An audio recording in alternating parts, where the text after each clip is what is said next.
Hello friends, എല്ലാവർക്കും പുതിയൊരു വീഡിയോയിലേക്ക് സ്വാഗതം.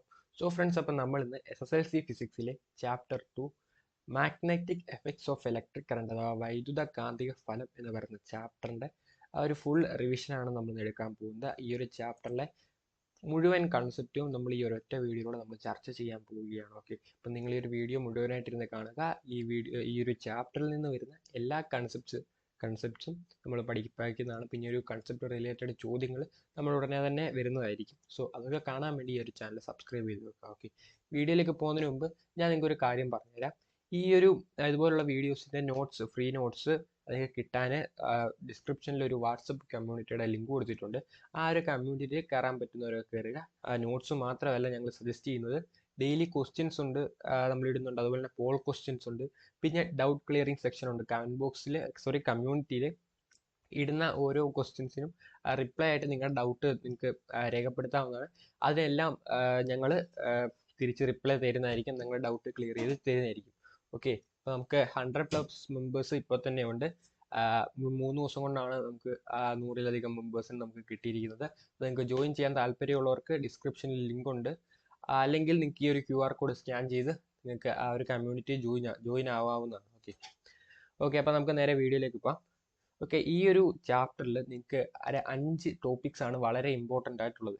5 ടോപ്പിക്സ് ആണ് വളരെ ഇമ്പോർട്ടൻ്റ് ആയിട്ടുള്ളത്. Maxwell's right hand thumb rule അഥവാ മാക്സ്വെലിൻ്റെ വലത് കൈ പെരുവിരൽ നിയമം, അതുപോലെ തന്നെ ഫ്ലെമിങ്സ് ലെഫ്റ്റ് ഹാൻഡ് റൂൾ, ഫ്ലെമിങ്ങിൻ്റെ ഇടത് കൈ നിയമം, പിന്നെ സോളിനോയിഡ്, പിന്നെ മോട്ടോർ പ്രിൻസിപ്പിൾ, മോട്ടോർ തത്വം, പിന്നെ മൂവിങ് കോയിൽ ലൗഡ് സ്പീക്കർ, ചലിക്കും ചുരുൾ ലൗഡ് സ്പീക്കർ. ഇങ്ങനെ ഒരു 5 ടോപ്പിക്കാണ് നിങ്ങൾക്ക് പഠിക്കാനുള്ളത്. ഓക്കെ, അപ്പം നമുക്ക് ഫസ്റ്റ് നോക്കാം. മാക്സ്വെലിൻ്റെ റൈറ്റ് ഹാൻഡ് തമ്പ് റൂളാണ് നമുക്ക് ഫസ്റ്റ് നോക്കാനുള്ളത്. ഓക്കെ, മാക്സ്വെലിൻ്റെ റൈറ്റ് ഹാൻഡ് തമ്പ് റൂളാണ് നമുക്ക് ഫസ്റ്റ് നോക്കാനുള്ളത്. ഓക്കെ, അപ്പം ഞാൻ ഫസ്റ്റ് തിയറിയിലോട്ട് പോകുന്നതിന് മുമ്പ് നിങ്ങൾക്ക് ഞാൻ ഇതിൻ്റെ കൺസെപ്റ്റ് എന്താണെന്ന് ഞാൻ പറഞ്ഞുതരാം. ഓക്കെ, കൺസെപ്റ്റ് എന്താണെന്ന് ഞാൻ പറഞ്ഞുതരാം. ഇവിടെ നോക്കുക, നിങ്ങളുടെ ടെക്സ്റ്റ് ബുക്കിലുള്ള ഒരു പടമാണ് ഞാൻ ഇവിടെ കൊടുത്തിട്ടുള്ളത്. നോക്കുക, നിങ്ങൾക്ക് ഫസ്റ്റ് നിങ്ങൾ അറിഞ്ഞിരിക്കേണ്ടത് ബാറ്ററിയുടെ പ്രതീകം. ബാറ്ററിയുടെ പ്രതീകം കാണിച്ചു തരാം. ഓക്കെ, ബാറ്ററിയുടെ പ്രതീകമാണ് ഞാൻ ഇവിടെ കൊടുത്തിട്ടുള്ളത്. ഓക്കെ, യെസ്, ബാറ്ററിയുടെ പ്രതീകമാണ് ഈ കാണുന്നത്. ബാറ്ററിയുടെ പ്രതീകമാണ്. കാണാൻ പറ്റുന്നുണ്ടല്ലോ അല്ലേ?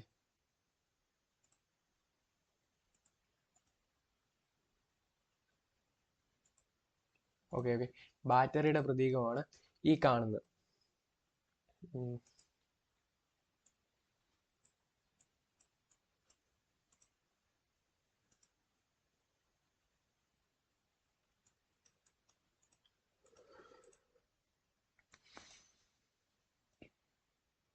ഓക്കെ, ബാറ്ററിയുടെ പ്രതീകമാണ് ബാറ്ററിയുടെ പ്രതീകമാണ് ഈ കാണുന്നത്.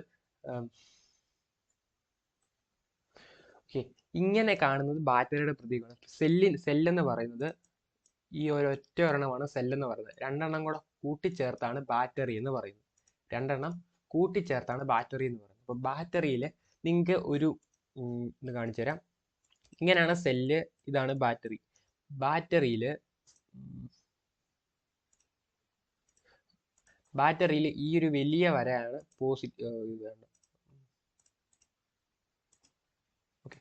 ബാറ്ററിയിൽ ഈ ഒരു വലിയ വര പോസിറ്റീവാണ്. ബാറ്ററിയിലെ വലിയ വര പോസിറ്റീവും ചെറിയ വര നെഗറ്റീവുമാണ്. ഓക്കെ, കറണ്ട് പോകുന്നത് പോസിറ്റീവിൽ നിന്ന് നെഗറ്റീവിലേക്കാണ്. ഞാൻ ഇവിടെ കൊടുത്തിട്ടുണ്ട്, കറണ്ട് പോകുന്നത് പോസിറ്റീവിൽ നിന്നും നെഗറ്റീവിലേക്കാണ് കറണ്ട് പോകുന്നത്.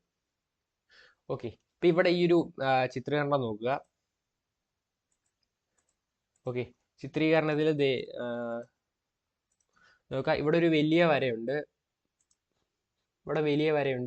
അതുപോലെ തന്നെ ഇവിടെ ചെറിയ വരയുണ്ട്. വലിയ വര പോസിറ്റീവ്, ചെറിയ വര നെഗറ്റീവാണ്. കറണ്ട് പോകുന്നത് പോസിറ്റീവിൽ നിന്ന് നെഗറ്റീവിലേക്കായിരിക്കും. അപ്പോൾ നോക്കുക, ഇവിടെ പോസിറ്റീവ് ഉണ്ട്. പോസിറ്റീവിൽ നിന്ന് നെഗറ്റീവിലേക്ക് പോകുന്ന ആ ഒരു എന്താ പറയുക പാത്താണ് ഞാൻ അവിടെ വരച്ചു വെച്ചിട്ടുള്ളത്. ഈ ഒരു ആരോ മാർക്ക് വെച്ച് ഞാൻ സൂചിപ്പിച്ചിട്ടുള്ളത്. ഓക്കെ, ആരോ മാർക്ക് വെച്ച് ഞാൻ സൂചിപ്പിച്ചിട്ടുള്ളത്. ഓക്കെ,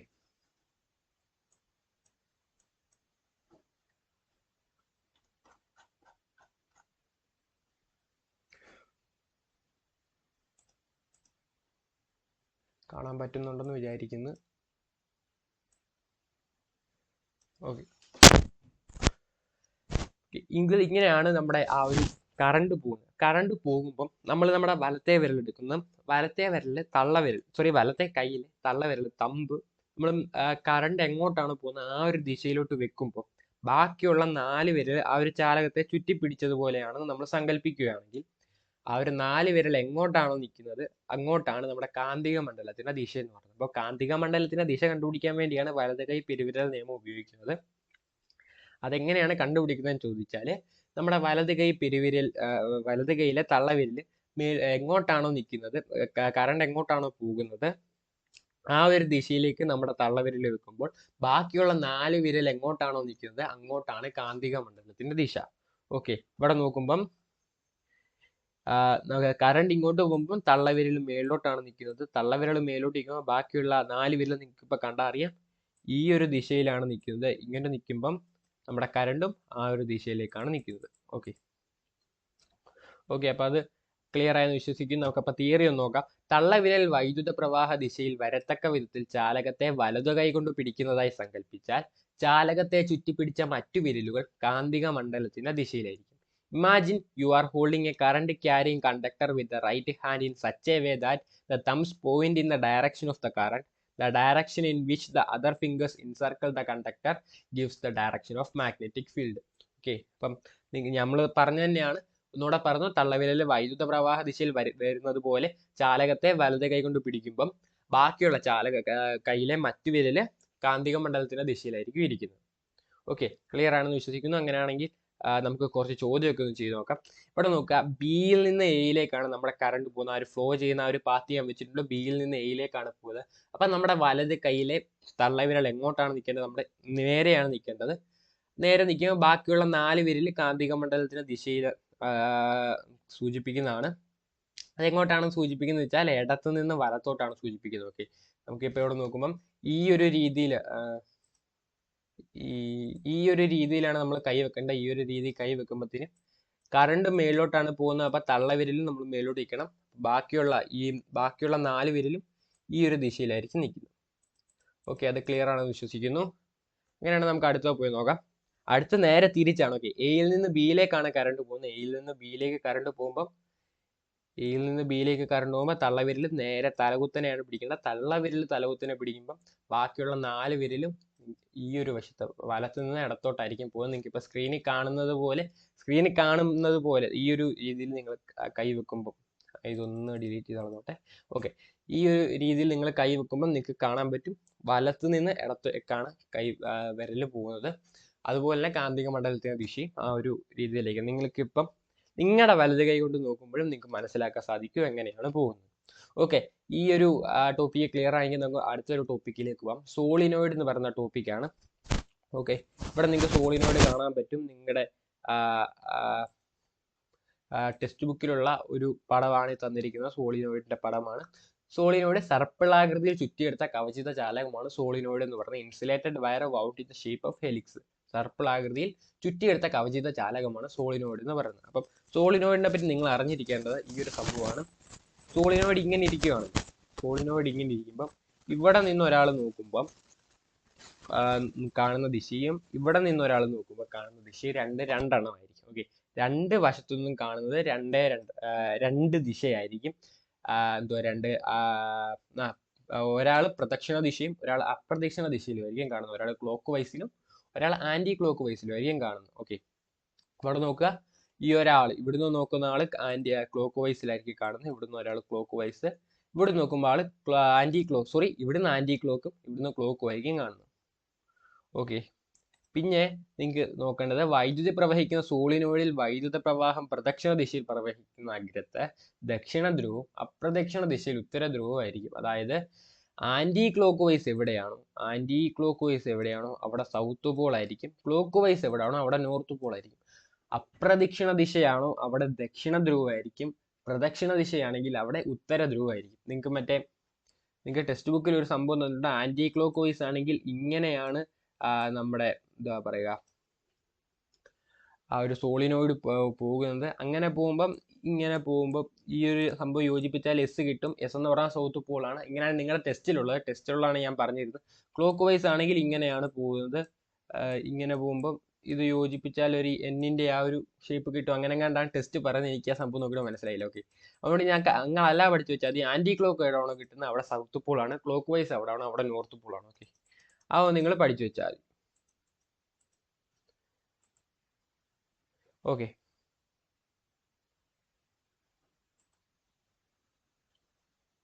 ഓക്കെ, ഇതെല്ലാം കഴിഞ്ഞു, ഇത് കഴിഞ്ഞു, ഇത് കഴിഞ്ഞു. Okay, the factors affecting the strength of the magnetic field of A solenoid carrying conductor.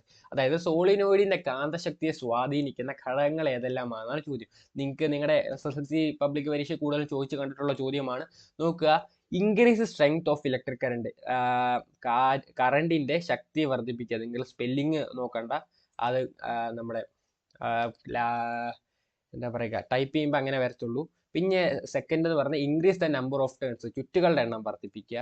Use soft iron core, പച്ചിരുമ്പ് കോർ ഉപയോഗിക്കുക. Increase the area of soft iron core, പച്ചിരുമ്പ് കോറിന്റെ വിസ്തീർണം വർദ്ധിപ്പിക്കുക. ഓക്കെ, ഈ ഒരു 4 ഘടകങ്ങളാണ് സോളിനോയിഡിന്റെ കാന്തശക്തിയെ സ്വാധീനിക്കുന്നത്. നിങ്ങൾ ഇവിടുന്ന് പഠിച്ചു വെക്കുക. നിങ്ങൾക്ക് ചിലപ്പം നിങ്ങൾക്ക് ഭാഗ്യം ഉണ്ടെങ്കിൽ, ലക്ക് ഉണ്ടെങ്കിൽ നിങ്ങൾക്ക് ഈ വർഷത്തെ SSLC പബ്ലിക് എക്സാമിന് ചോദിക്കുന്നതാണ്. പിന്നെ നിങ്ങൾ പഠിക്കേണ്ടത് ബാർ മാഗ്നറ്റും അതുപോലെ തന്നെ സോളിനോയിഡും, ബാർ കാന്തവും സോളിനോയിഡും തമ്മിലുള്ള വ്യത്യാസമാണ്. ഓക്കെ, ബാർ മാഗ്നറ്റിൽ മാഗ്നറ്റിസം പെർമനന്റ് ആണ്, സോളിനോയിഡ് അത് ടെമ്പററി ആണ്. കാന്തിക ശക്തി ബാർ മാഗ്നറ്റിൽ സ്ഥിരമാണ്, സോളിനോയിഡ് അത് താൽക്കാലികമാണ്. പൊളാരിറ്റി കനോട്ട് ചേഞ്ച്, ബാർ മാഗ്നറ്റിലെ പൊളാരിറ്റി ചേഞ്ച് ചെയ്യാൻ പറ്റത്തില്ല, പക്ഷെ സോളിനോയിഡിൽ അത് ചേഞ്ച് ചെയ്യാൻ പറ്റും. കാന്തിക ധ്രുവത ബാർ മാഗ്നറ്റിൽ സ്ഥിരമാണ്, പക്ഷേ സോളിനോയിഡിൽ അത് മാറ്റാൻ പറ്റും, കാന്തിക ധ്രുവത മാറ്റാൻ പറ്റും. പിന്നെ bar magnetic strength of magnetism cannot be change, കാന്തിക ശക്തി മാറ്റാൻ പറ്റത്തില്ല. സോളിനോയിഡിലേക്ക് വരുമ്പം സ്ട്രെങ്ത് ഓഫ് മാഗ്നറ്റിസം ചേഞ്ച് ചെയ്യാൻ പറ്റും, കാന്തിക ശക്തി മാറ്റാൻ പറ്റും. ഓക്കെ, ഇനി നിങ്ങൾ പഠിക്കേണ്ടത് ഫ്ലെമിങ്സിന്റെ ലെഫ്റ്റ് ഹാൻഡ് റൂൾ ആണ്, ഇടതു കൈ നിയമം. ഫ്ലെമിങ്ങിന്റെ ഇടത് കൈ നിയമമാണ്. ഇടത് കൈ നിയമം നോക്കുക. ഇടത് കൈ ഇടത് കൈ ഇടത് കൈ ഇടത് കൈ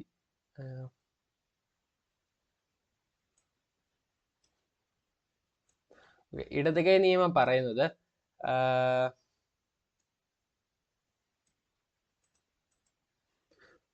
ഇടത് കൈ നിയമം നോക്കുക.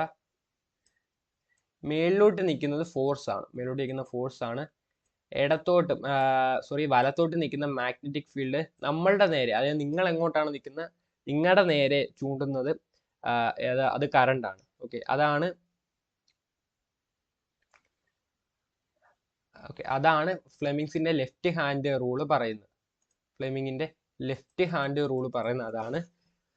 മേളിലോട്ട് ഫോഴ്സ് ആണ്, അത് തള്ളവിരലാണ്. മേളിലോട്ട് ലെഫ്റ്റ് ഹാൻഡ് ആണ് എടുക്കേണ്ടത്, അതിന്റെ തള്ളവിരൽ മേളിലോട്ട് ഇരിക്കുക, അത് ചാലകത്തിന്റെ ചലനദിശ ഫോഴ്സിനെ സൂചിപ്പിക്കുന്നു. പിന്നെ റൈറ്റ് വലത്തോട്ട് നമ്മുടെ ചൂണ്ടുവിരൽ നീക്കുക, അത് കാന്തിക മണ്ഡലത്തിന്റെ ദിശയെ സൂചിപ്പിക്കുന്നു, മാഗ്നറ്റിക് ഫീൽഡിന്റെ ദിശയെ സൂചിപ്പിക്കുന്നു. പിന്നെ നമ്മുടെ നേരെ നീട്ടുന്നത് കറണ്ടാണ്, അതിനെ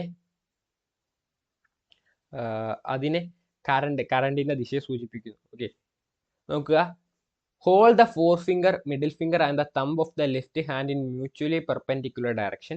If the forefinger indicates the direction of the magnetic field and the middle finger the direction of the current, then the thumb will indicate the direction of the motion of the conductor. ചൂണ്ടുവിരൽ, നടുവിരൽ, ഇടതുകൈയുടെ തള്ളവിരൽ എന്നിവ പരസ്പരം ലംബമായ ദിശയിൽ പിടിക്കുക. ചൂണ്ടുവിരൽ കാന്തിക മണ്ഡലത്തിന്റെ ദിശയിലും നടുവിരൽ വൈദ്യുത പ്രവാഹത്തിന്റെ ദിശയിലും സൂചിപ്പിക്കുന്നുവെങ്കിൽ തള്ളവിരൽ ചാലകത്തിന്റെ ചലനദിശയെ സൂചിപ്പിക്കും. അപ്പം ചാലകത്തിന്റെ ചലനദിശയെ സൂചിപ്പിക്കുന്ന നിയമമാണ് ഫ്ലെമിങ്ങിന്റെ ലെഫ്റ്റ് ഹാൻഡ് റൂൾ എന്ന് പറയുന്നത്. ഫ്ലെമിങ്ങിന്റെ ഇടത് കൈ നിയമം ചാലകത്തിന്റെ ചലനദിശയെ എങ്ങനെയാണ് കണ്ടെത്തുന്നത് സൂചിപ്പിക്കുന്ന നിയമമാണ്. അപ്പം ചൂണ്ടുവിരല് കാന്തിക മണ്ഡലത്തിന്റെ ദിശയിലും അതുപോലെ തന്നെ വൈദ്യുത പ്രവാഹ തീവ്ര ദിശയിൽ നമ്മുടെ നടുവിരൽ വെക്കുമ്പോൾ ആ ചാലകത്തിന്റെ ചലനദിശയെ സൂചിപ്പിക്കാൻ നമ്മുടെ തള്ളവിരലായിരിക്കും. ഇതാണ് നമ്മുടെ ഫ്ലെമിങ്ങിന്റെ ലെഫ്റ്റ് ഹാൻഡ് റൂൾ എന്ന് പറയുന്നത്. പിന്നെ നിങ്ങൾക്ക് പഠിക്കാൻ ഇവിടുന്ന് ഒരു തത്വം പഠിക്കാനുണ്ട്.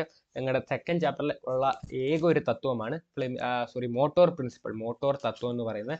കാന്തിക മണ്ഡലത്തിൽ സ്ഥിതി ചെയ്യുന്നു, സ്വതന്ത്രമായി ചലിപ്പിക്കാൻ കഴിയുന്നതുമായ ഒരു ചാലകത്തിലൂടെ വൈദ്യുതി പ്രവഹിക്കുമ്പോൾ ചാലകത്തിൽ ഒരു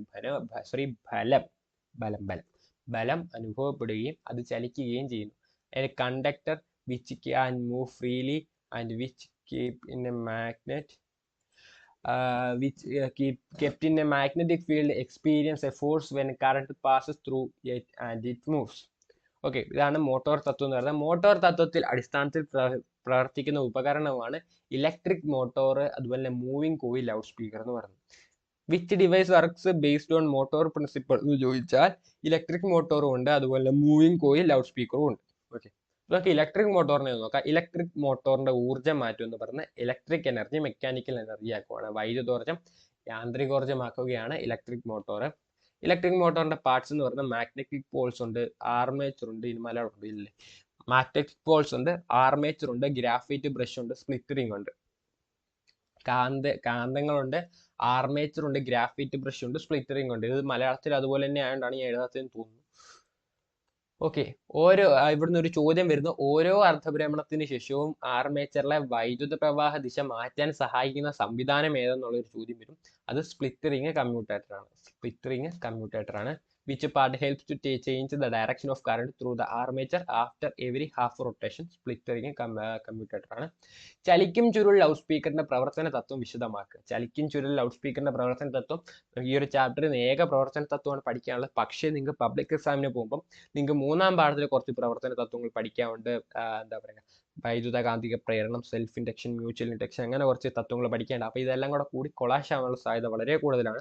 അതുകൊണ്ട് എല്ലാം വളരെ കൃത്യമായിട്ട് പഠിച്ചു വെക്കുക. ചലിക്കും ചുരുൾ ലൗഡ് സ്പീക്കറിന്റെ പ്രവർത്തന തത്വം, principle of moving coil loud speaker എന്ന് പറയുന്ന മോട്ടോർ പ്രിൻസിപ്പിൾ ആണ്, മോട്ടോർ തത്വമാണ്.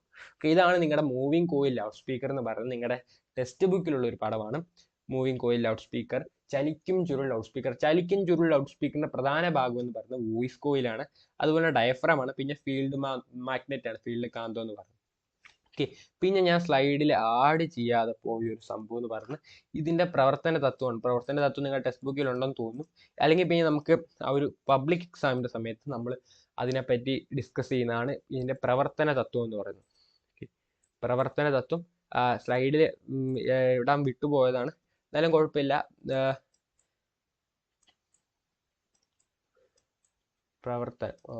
എഴുതിയതിൽ ശരിയാകത്തില്ല അവിടെ. ഓക്കെ, പ്രവർത്തനം നമ്മളത് പബ്ലിക് എക്സാമിന് നമ്മൾ വരുന്ന വീഡിയോയിൽ നമ്മളത് ഉൾപ്പെടുത്തുന്നതാണ് പ്രവർത്തനം. ഓക്കെ, നമ്മളൊരു പബ്ലിക് എക്സാമിന്റെ ഒരു വീഡിയോ വരുമ്പം അതിലെ പ്രവർത്തനം നമ്മൾ ഉൾക്കൊള്ളിക്കുന്നതാണ്. ഓക്കെ, നിങ്ങൾ ഈ ഒരു കാര്യം മറന്നു പോകേണ്ട, നമ്മുടെ കമ്മ്യൂണിറ്റിയെ കുറിച്ചുള്ളത്. കമ്മ്യൂണിറ്റി ഞാൻ ഒന്നുകൂടെ പറയുന്നു, അതിൽ ഇതിന്റെ നോട്ട്സ് എല്ലാം നമുക്ക് അവൈലബിൾ ആയിരിക്കും. പിന്നെ അതുപോലെ തന്നെ ഡെയിലി ക്വസ്റ്റ്യൻസ് നമ്മൾ ഇടുന്നുണ്ട്. പോൾ ക്വസ്റ്റ്യൻസ് മിനിമം 4 എണ്ണമെങ്കിലും ഒരു ദിവസം നമ്മൾ ഇടുന്നുണ്ട്. പിന്നെ ഡൗട്ട് ക്ലിയറിംഗ് ഉണ്ടായിരിക്കുന്നത്. അവിടെ ഞാൻ മാത്രമല്ല, എൻ്റെ കുറച്ച് ഫ്രണ്ട്സ് കൂടെ ഇതിനകത്തുണ്ടാകും. നിങ്ങൾക്ക് ഇപ്പം എപ്പോൾ ഇട്ടാലും അതിനുള്ള റിപ്ലൈ അപ്പം തന്നെ ലഭിക്കുന്നതായിരിക്കും. ഓക്കെ, അപ്പം ഇത്രയുള്ള നമ്മൾ ഇന്നത്തെ വീഡിയോ ഇഷ്ടപ്പെട്ടാൽ ലൈക്ക് ചെയ്യുക, ഷെയർ ചെയ്യുക, സബ്സ്ക്രൈബ് ചെയ്യുക. ഓക്കെ, അപ്പം നമുക്ക് അടുത്ത വീഡിയോ കാണാം. ബൈ.